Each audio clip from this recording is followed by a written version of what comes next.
नमस्ते, मैं हूं रवीन गौतम और आप देख रहे हैं कमोडिटी टुडे पर बिग पिक्चर। दोस्तों, कल यानी कि 10 मई को प्रधानमंत्री नरेंद्र मोदी ने हैदराबाद में एक बड़ी बात कही। उन्होंने देशवासियों से अपील करी कि सोना मत खरीदो, पेट्रोल डीजल का उपयोग कम करो, मेट्रो और पब्लिक ट्रांसपोर्ट का इस्तेमाल करो, विदेश यात्रा पर कम से कम 1 साल के लिए रोक लगाओ और जहां हो सके वहां वर्क फ्रॉम होम करो। उन्होंने आखिर यह सब क्यों कहा?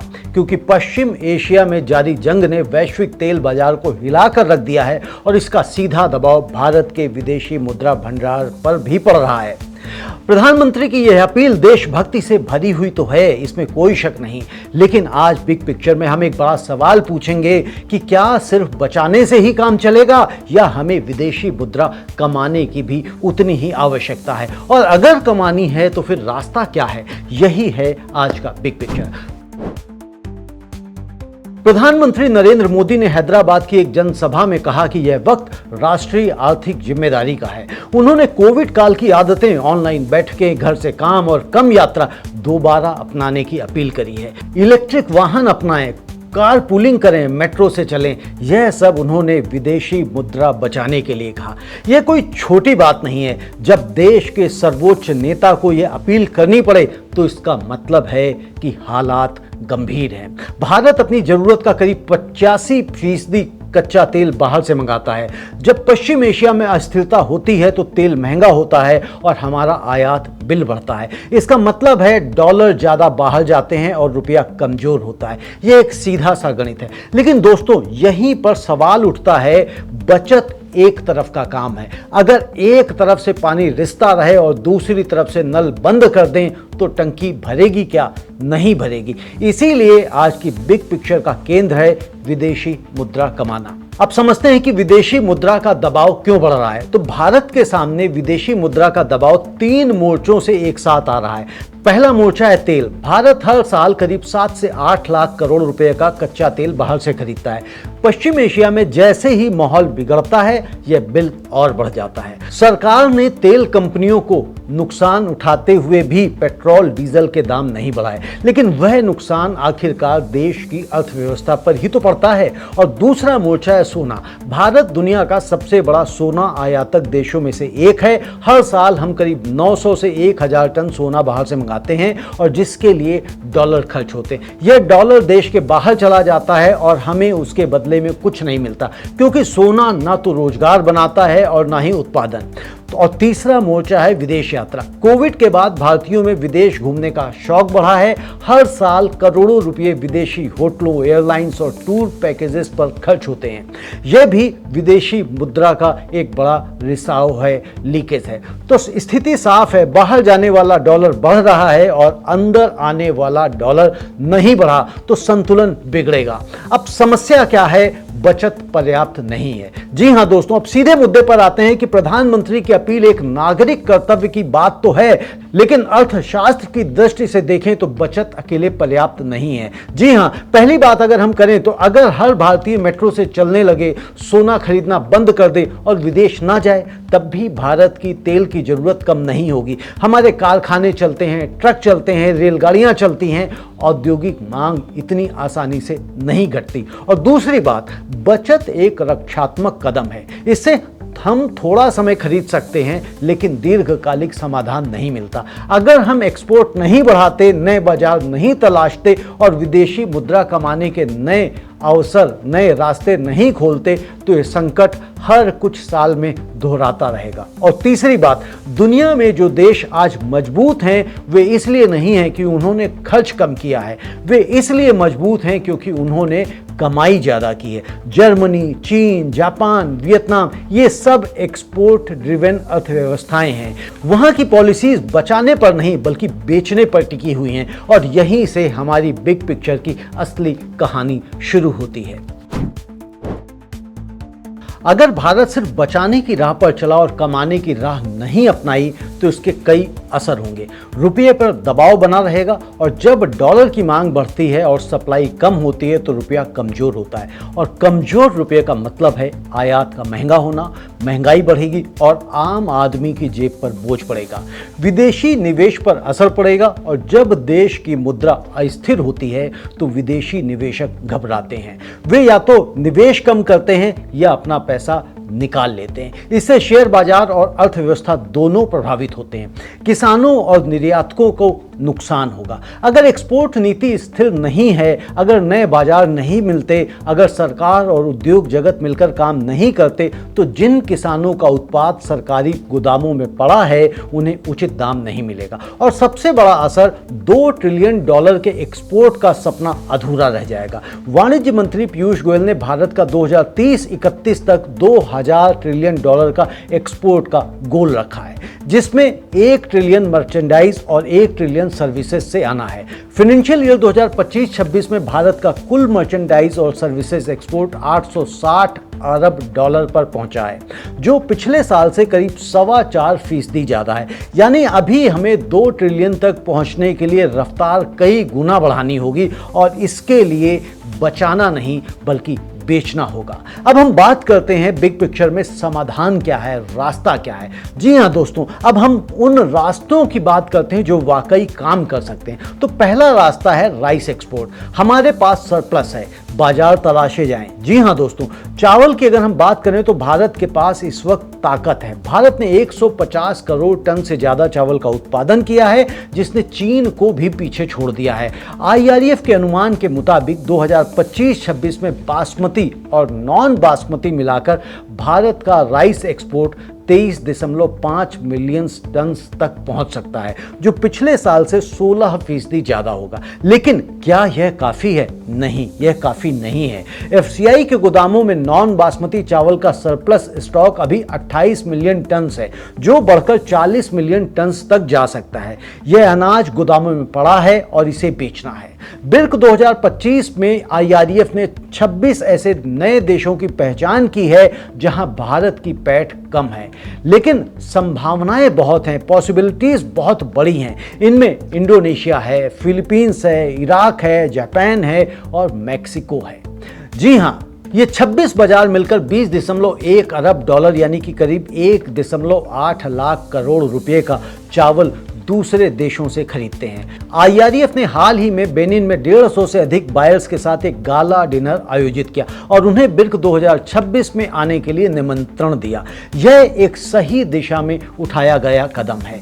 जी हां दोस्तों, Africa, South East Asia, Latin America, इन सब में ऐसे बायर्स कनेक्ट इवेंट्स होने चाहिए। हर देश में एक गाला डिनर नहीं बल्कि एक स्थायी बायर रिलेशनशिप नेटवर्क बनना चाहिए, जहां भारतीय चावल की क्वालिटी, उसकी वैरायटी और प्राइसेस सब पहले से तय हो। फिलीपींस की मिसाल लीजिए, हर साल वह 23 लाख टन चावल का आयात करता है, लेकिन भारत का हिस्सा महज 4% है। थाईलैंड और वियतनाम वहां पर बाजी मार रहे हैं। अगर हम फिलीपीन के एग्रीकल्चर मिनिस्टर से मिल रहे हैं तो यह पहला कदम है। अब हमें उस मुलाकात को ठोस MOU में बदलना होगा। और दूसरा रास्ता है वैल्यू एडेड प्रोडक्ट्स। सिर्फ कच्चा माल मत बेचो, यह भारत की सबसे बड़ी गलती रही है। हम कच्चा चावल भेजते हैं और दूसरे देश उसे प्रोसेस करके, पैक करके, ब्रांड करके बेचते हैं, जबकि वैल्यू एडिशन हमारे यहीं पर होना चाहिए। बासमती राइस के साथ साथ भारत के पास इंद्रायणी है, सोना मसूरी, गोविंद भोग जैसी GI टैग्ड वैरायटीज हैं। इन्हें ऑर्गेनिक सर्टिफिकेशन के साथ, ब्रांडेड पैकेजिंग के साथ, इंटरनेशनल फूड सेफ्टी स्टैंडर्ड्स के साथ एक्सपोर्ट करना होगा। 1 किलोग्राम रॉ राइस की कीमत और 1 किलोग्राम ब्रांडेड ऑर्गेनिक बासमती की कीमत में जमीन आसमान का अंतर है। यही फर्क, यही अंतर हमारी विदेशी मुद्रा कमाई तय करता है। इसी तरह चावल तक सीमित मत रहो। मसाले, दालें, आम, अनार, ऑर्गेनिक दूध, हर्बल उत्पाद, भारत के पास कृषि उत्पादों की विशाल विविधता है। इन्हें वैल्यू एडेड फॉर्म में एक्सपोर्ट करना होगा, प्रोसेसिंग इंडस्ट्रीज को बढ़ावा देना होगा, कोल्ड चेन इंफ्रास्ट्रक्चर बनाना होगा और तीसरा रास्ता एक्सपोर्ट पॉलिसीज को लॉन्ग टर्म और कंसिस्टेंट बनाना होगा। यह सबसे जरूरी बात है। 2022-23 में जब वैश्विक बाजार में अवसर था, अपॉर्चुनिटी थी, तब सरकार ने एक्सपोर्ट पर रोक लगा दी। परिणाम क्या हुआ? भारत का राइस एक्सपोर्ट उस साल के 22 मिलियन टन से घटकर 2023-24 में 16 मिलियन टन पर आ गया। जब प्रतिबंध हटे तो एक्सपोर्ट फिर उछला और 2024-25 में 20.2 मिलियन टन और 23% की वृद्धि रही। यह रोलर कोस्टर नहीं चलेगा। कोई भी विदेशी बायर भारत पर भरोसा तब करेगा जब उसे पता हो कि अगले साल भी सप्लाई आएगी। पॉलिसी में स्थिरता ही सबसे बड़ी ब्रांड बिल्डिंग है। रिलायबिलिटी बहुत ही आवश्यक है। आईआरएफ ने सरकार के सामने यह बात रखी और सरकार ने प्रतिबद्धता जताई कि राइस एक्सपोर्ट पर रोक नहीं लगाई जाएगी जब तक घरेलू खाद्य सुरक्षा का सवाल ना हो। यह एक अच्छी शुरुआत है, लेकिन इसे formal long term export policy का रूप देना होगा जो कम से कम 5 साल के लिए स्थिर रहे। और चौथा रास्ता है कि आईआरएफ जैसी संस्थाओं को सरकारी सहयोग मिले, सरकार उन्हें सहयोग दे और ऐसे इंडस्ट्री बॉडीज के साथ मिलकर वे काम करें जो अकेले सरकार नहीं कर सकती। बिर्क 2025 में IRRI, EY और S&P ग्लोबल जैसे वर्ल्ड क्लास रिसर्च और बिजनेस पार्टनर्स शामिल थे। इस कॉन्फ्रेंस में 80 से अधिक देशों के 1000 से ज्यादा विदेशी बायर्स की भागीदारी थी। यह कोई छोटी मोटी उपलब्धि नहीं है। अब जरूरत है कि वाणिज्य मंत्रालय और IREF मिलकर एक परमानेंट बायर कनेक्ट प्रोग्राम चलाएं। आईआरएफ इसलिए क्योंकि इनके पास 8000 से भी अधिक सदस्यों का विशाल नेटवर्क है। ऐसे में हर क्वार्टर में किसी एक देश में इंडियन राइस रोड शो हो। जी हां, वहां के शेफ्स को भारतीय चावल की किस्मों से परिचित कराया जाए। आईआरएफ ने यह काम शुरू किया है, जहां वे टारगेट कंट्रीज की कुजीन के हिसाब से matching Indian rice variety identify कर रहे हैं। यह कुजीन स्पेसिफिक मार्केट मैपिंग एक रिवॉल्यूशनरी अप्रोच है।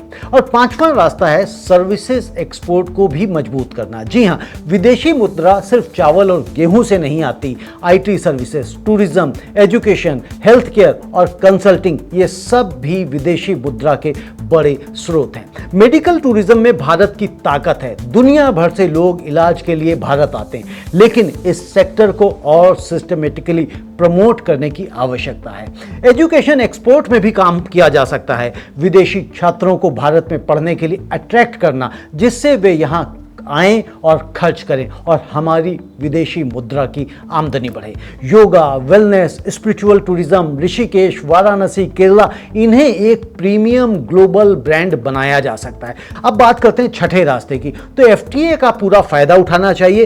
पीयूष गोयल ने कहा है कि भारत के फ्री ट्रेड एग्रीमेंट्स अब दुनिया के करीब 2/3 जीडीपी और ट्रेड को कवर करते हैं। हाल ही में भारत न्यूजीलैंड एफटीए भी हुआ, लेकिन एफटीए साइन होने से एक्सपोर्ट अपने आप नहीं बढ़ता। एफटीए एक दरवाजा है, उसमें घुसना तो हमें ही होगा। बासमती राइस के मामले में यूरोपियन यूनियन एक बड़ा बाजार है। आईआरएफ ने सरकार के सामने मांग रखी है कि यूरोपियन यूनियन में बासमती मिल्ड व्हाइट राइस पर इंपोर्ट ड्यूटी कंसेशन मिले, ताकि वहां कुछ बड़े खिलाड़ियों का एकाधिकार टूटे।